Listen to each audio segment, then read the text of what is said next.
लोग मुझसे मेरी स्ट्रगल स्टोरी का पूछते हैं तो सोचें जिस लड़की ने कभी अपने बाप की जिंदगी में मर्सिडीज या लैंड क्रूजर से नीचे पाँव ना उतारा हो, उसने उस बाप के जाने के बाद क्या क्या स्ट्रगल्स देखी होंगी। लेकिन कुछ बातों के बारे में बात करना इतना आसान नहीं होता। खैर, आज के दिन में मेरे 3 इवेंट्स थे तो मुझे 3 घरों में सेटअप लगाना और कल के 3 सेटअप्स को उतारना तो हम सुबह 9:15 इस लोकेशन में पहुंचे और 10:30 अपना डेकोर कंप्लीट करके अपनी दूसरी लोकेशन की तरफ निकल गए। यहाँ से हमने अपने पिछले दिन का सेटअप उतारना था तो जल्दी जल्दी डेकोर रिमूव करके हम अपनी तीसरी लोकेशन में पहुंचे। आजकल ज्यादातर लोग ये फ्लैशी पिंक कलर डेकोर बहुत पसंद कर रहे हैं तो मुझे पिंक कलर को बहुत ज्यादा यूज करने पे क्रिटिसाइज मत कीजिएगा। और मैं कैप्शन में अपने डेकोर का पेज टैग कर दूंगी तो अगर आपको डेकोर से रिलेटेड कोई भी क्वेरी हो तो आप वहाँ मैसेज कर सकते हैं। खैर, अपना दूसरा सेटअप कंप्लीट करने के बाद हम तीसरे सेटअप का सामान लोड करने के लिए घर वापस आए। जितनी देर में लड़कों ने तीसरे सेटअप का सामान लोड किया उतनी देर में मैंने नमाज पढ़ी और अल्लाह ताला से ढेर सारी दुआएं बस फिर नमाज पढ़ के मैं तीसरे सेटअप के लिए निकल आई और यहाँ पे एंटर होने से पहले मैं तकरीबन 1 घंटा एंट्री के लिए ख्वार हुई क्योंकि ये डेकोर एक मेस में था। और जैसा कि हम सब जानते हैं कि आर्मी एरियाज में एंटर होने के लिए कुछ प्रोटोकॉल्स को फॉलो करना पड़ता है, लेकिन मेरे क्लाइंट की नेग्लिजेंस की वजह से हमें बहुत ज्यादा ख्वारी हुई और हम इस इवेंट के लिए काफी लेट भी हो गए। पर जैसे तैसे हमने काम स्टार्ट किया और कोशिश किया कि 1.5 घंटे में काम को वाइंड अप और लास्ट टचअप्स के दौरान गेस्ट भी आना शुरू हो गए। बट अल्हम्दुलिल्लाह हमने सारे इवेंट्स टाइमली डिलीवर किए and this is how it looked at the end.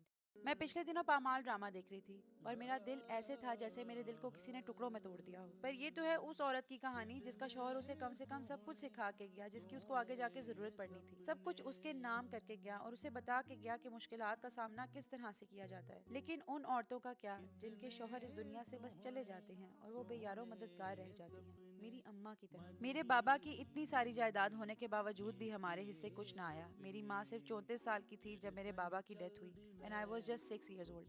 हम 6 बहन भाई हमारी माँ के जिम्मे आ गए। ना ही मेरी माँ इतनी पढ़ी लिखी थी, ना ही इतनी चालाक के जमाने की चालाकियों का सामना कर सकती। तो जिसने जो समझाया उसका कहा मान के सब कुछ बाबा की पहली वाइफ और बच्चों के हवाले कर दिया। मेरी अम्मा और हम बहन भाइयों ने हमारे बाप के जाने के बाद जितना सफर किया है इसका कोई अंदाजा नहीं लगा सकता। वो लोग जो हमारे बाप की जिंदगी में हमें कंधों पर बिठा के सैर कराया करते थे, उन लोगों ने हमसे 10-10 रुपए की खातिर टांगे तक दबवाई। तो मैंने लोगों के बदलते रंग बहुत कम उम्र में ही देख लिए थे। ये बाप बेटे भाई शौहर औरतों पे पाबंदियां तो आयद कर देते हैं कि बाहर नहीं जाना, किसी आदमी से बात नहीं करनी, आगे पढ़ाई नहीं करनी, कोई स्किल लेने की क्या जरूरत है, तुमने तो शादी करके अपने घर ही जाना है। लेकिन कभी ये नहीं सोचते कि अगर उनके शौहर का साया उन पर से हट गया तो वो क्या करेंगे। क्या भाइयों के घरों में बहनों की जगह होती है? या एक लड़की जिसको कभी किसी आदमी से बात करने का कॉन्फिडेंस तक ना हो वो जमाने का सामना कर सकती है? इसीलिए खुदारा अपनी बहन बेटियों को पढ़ने दें, उनके हाथ कोई हुनर आने दें ताकि वो कल को किसी की भी मोहताज ना हो और अपने लिए खुद स्टैंड ले सकें। कितने सोहने सोहने सपने मन ही मन में लेके अपने, तेरे संग चल दी मैं सोची एक पल ना मैं, तेरे संग चल दी मैं सोची एक पल ना मैं, दिल तेरा हो गया सौदाई